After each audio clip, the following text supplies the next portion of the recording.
नमस्कार फरीदाबाद, आप देख रहे हैं आर न्यूज में रोहित गुप्ता। इस समय हूं मैं एमसीएफ निगम के सामने। यहाँ पर सैकड़ों की तादाद में लोग आए हुए हैं। क्या मामला है उनसे जानने की कोशिश करेंगे। मैं बता दूं, सैकड़ों लोग यहाँ पर आए हुए हैं। कल एक मामला आया था बल्लमगढ़ मंडी से, जहाँ पर एक कर्मचारी की मौत हो जाती है। बस के एक्सीडेंट के द्वारा एक कर्मचारी की मौत हो जाती है। उसी को लेकर यहाँ पर नगर निगम के सामने यहाँ पर बहुत लोग धरना प्रदर्शन कर रहे हैं कि उस बंदे को न्याय मिलना चाहिए। जो सतीश नामक व्यक्ति की मौत हो जाती है, उसे न्याय मिलने के लिए। आइए देखते हैं, बात करते हैं। यहाँ पर तमाम लोग आए हुए हैं, उनसे बात करने की कोशिश करते हैं। ये एक जो है ना, देखते हैं। एक मिनट में आपकी तो हमारी ये मांग है, और जब तक नहीं उठेंगे हम, जब तक कोई यहाँ पर जब तक यहाँ पर प्रशासन कोई हमें आकर के बातचीत ना कर ले, क्योंकि हम सरकारी कर्मचारी हैं, हम सरकार के कहने पर काम करते हैं। और जहां सरकार प्रशासन हमें लगाती है हम वहाँ काम करते हैं, चाहे रोड हो, चाहे गली हो, चाहे वो नाली हो, चाहे नाला हो, हम सब जगह काम करते हैं। शहर की सफाई व्यवस्था बना के रखते हैं और सारे सफाई के काम हमारे जिम्मे होते हैं। इसलिए हम सरकार से ये भी मांग करें, जो हमसे काम लेती है सरकार, तो हमारा ध्यान भी रखे। ये अभी आपने बताया कि पहले भी ऐसी घटना हुई है, एक और कर्मचारी मरा है। फिलहाल जो आप मांग रख रहे हैं सरकार से कि उनके परिवार वालों को नौकरी भी दी जाए और 50 लाख जो है उनको मुआवजा भी दी जाए, क्या लगता है आपको सरकार आपकी मांगे सुनेगी? नहीं, सरकार ने को सुननी चाहिए हमारी बात है, क्योंकि सरकार, हरियाणा सरकार यही बात तो कहती है कि भाई बेटी पढ़ाओ, गरीबी के हम हितैषी हैं, दलितों के हितैषी हैं। तो सरकार ये समझे कि एक सफाई कर्मचारी की ड्यूटी करते हुए डेथ हुई है, एक्सीडेंट हुआ है, और एक्सीडेंट में ऐसा गरीब कर्मचारी मारा गया है जिसके जो कच्ची नौकरी करता है, कोई कमाने वाला दूसरा है नहीं, और 3 बच्चियां हैं छोटी छोटी, लड़का भी नहीं है। बहुत बड़ा हादसा है, और इस हादसे को सुनकर उनकी घर में एक चाची की मौत हो गई है। तो इससे बड़ा हादसा कोई हो नहीं सकता। तो सरकार समझे, इस प्रशासन को जगाए। जब हम काम करते हैं, सफाई का काम करते हैं, हमको सारी जगह हमें सफाई के मतलब हमें भेजते हैं, चाहे वो हाईवे हो, चाहे वो रोड हो, नाली हो, गली हो, हम सब जगह काम करते हैं। और फिर ऐसे हादसे हमारे साथ होते हैं, तो फिर सरकार प्रशासन को ये सोचना चाहिए। हमारी मांग है कि प्रशासन, जिला प्रशासन, हरियाणा सरकार, एक तो ये निगम रोल का कर्मचारी कच्चा, इसको पक्की नौकरी इसके आश्रितों को दी जाए, क्योंकि कमाने वाला कोई नहीं है। और एक जो है ना 50 लाख का इनको मुआवजा दिया जाए, जिससे इनका पालन पोषण हो सके, बच्चियों की पढ़ाई हो सके। ये मांग हम कर रहे हैं, तो सरकार को ये सोचनी चाहिए। हम सरकार से मांग कर रहे हैं, हम यही तो मांग कर रहे हैं। इन गरीबों के हिस्से है कौन? सरकार ही तो है। अभी आप अपनी मांग को लेकर धरना प्रदर्शन पर बैठे हैं, अगर मांगे पूरी नहीं होती है तो अगला कदम क्या रहने वाला है? देखो, मांगे पूरी तो सरकार को कर लेनी चाहिए। अगला कदम क्या, हम यहाँ पर बैठे हैं, इससे अच्छा, इससे मतलब इससे बड़ा हादसा और कोई हो ही नहीं सकता। इसलिए हम यहाँ पर बैठे हैं, और जब तक प्रशासन का कोई अधिकारी हमसे इन सभी बातों को नहीं मानेगा, जब तक हम यहाँ पर बैठे रहेंगे। किसी से बातचीत हुई आपको? हमारी बातचीत अभी तक प्रशासन का कोई अधिकारी यहाँ पर नहीं आया, कोई सुनवाई अभी तक है नहीं।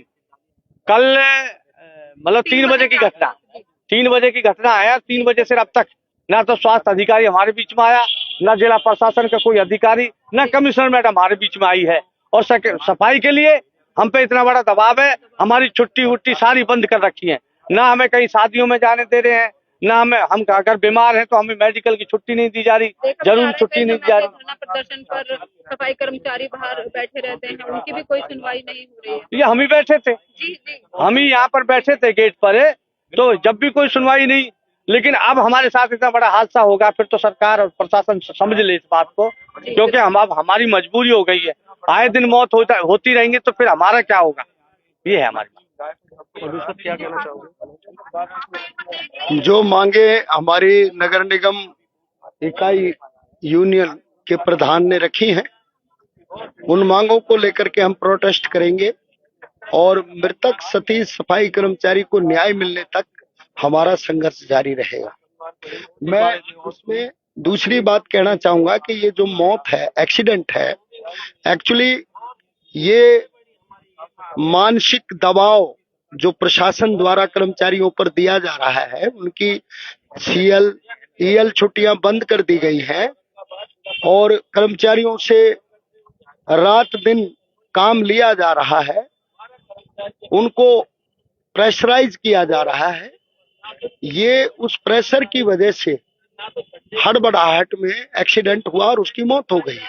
ये सफाई कर्मचारी सेक्टर 3 में कार्यरत था, जो बल्लमगढ़ मंडी में अपना सफाई करने के कुछ उपकरण लेने के लिए गया था।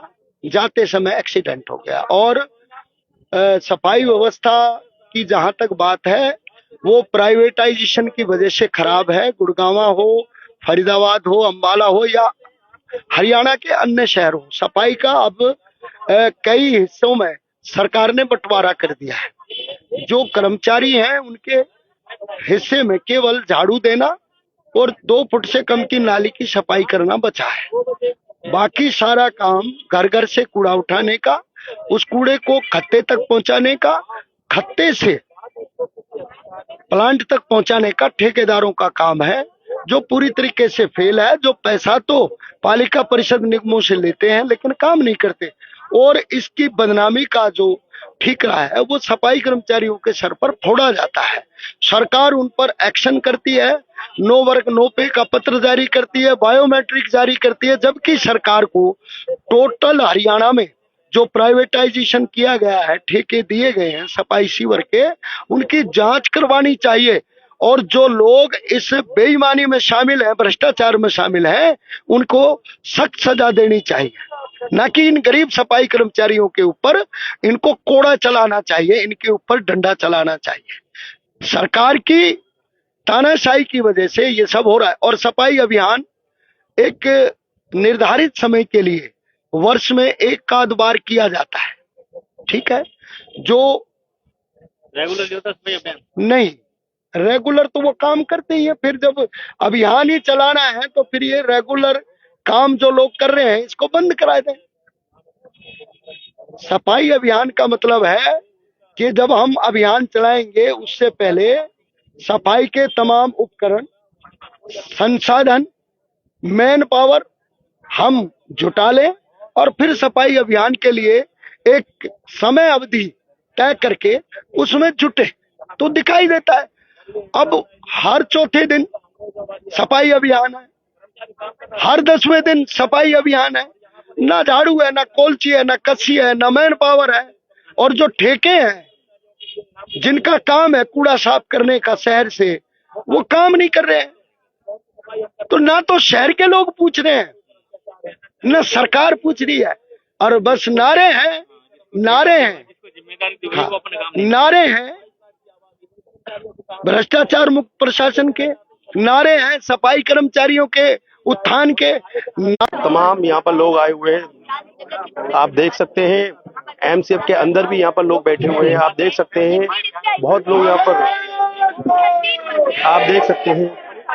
सर क्या कहना चाहोगे, क्या मांग करते हो? हाँ जी, सरकार से क्या मांग करते हो? क्या सरकार से हम ये मांगना चाहते हैं कि जो 37 कर्मचारी हमारे यहाँ सफाई करते हुए, शहर की सफाई करते हुए जो एक्सपायर हुए हैं, जिनके साथ में बड़ा हादसा हुआ है, इस हादसे को हम ये कहना चाहते हैं कि उसके लिए, उसके परिवार के लिए, उसके आश्रितों के लिए एक सरकारी नौकरी चाहिए और 50 लाख का मुआवजा दिया जाए और हम अपना धरना उठा लेंगे, ये कहना चाहते हैं। उसके 3 बच्चे, 3 और लड़कियां हैं। क्या उम्र और उम्र थी, जिनकी मौत वो रामगढ़ के रहने वाले थे। हसनपुर के पास में रामगढ़ गांव है और वहां से वो आते थे, जिला पलवल और तहसील होडल, वहां के रहने वाले थे। क्या मांग है परिजनों की और तमाम परिजनों की क्या हमारी मांग है? भाई सतीश के भैया उसके बच्चों को नौकरी मिली चाहिए सरकारी, 50 लाख रुपया उसे। तमाम महिला भी हैं और आप देख सकते हैं तमाम। आप मैं बता दूं, कल एक एक्सीडेंट हुआ था, सतीश नाम एक व्यक्ति की, उसमें एक्सीडेंट में जान मौके पे ही चली गई थी। इस समय ये एमसीएफ के गेट पर धरना प्रदर्शन करते हुए ये मांग है सरकार से कि इन्हें 50 लाख रुपए और किसी एक बंदे को सरकारी नौकरी दी जाए। पुलिस प्रशासन भी मौके पे मौजूद है, आप देख सकते हैं। तमाम लोग यहाँ पर एमसीएफ नगर निगम के गेट पर बैठे हुए हैं, आप देख सकते हैं। और मैं आपको बता दूं, इनकी जो मांग है, 3 जिसकी मौत हो जाती है उसकी तकरीबन 35 साल की उम्र थी और 3 बच्चियां हैं।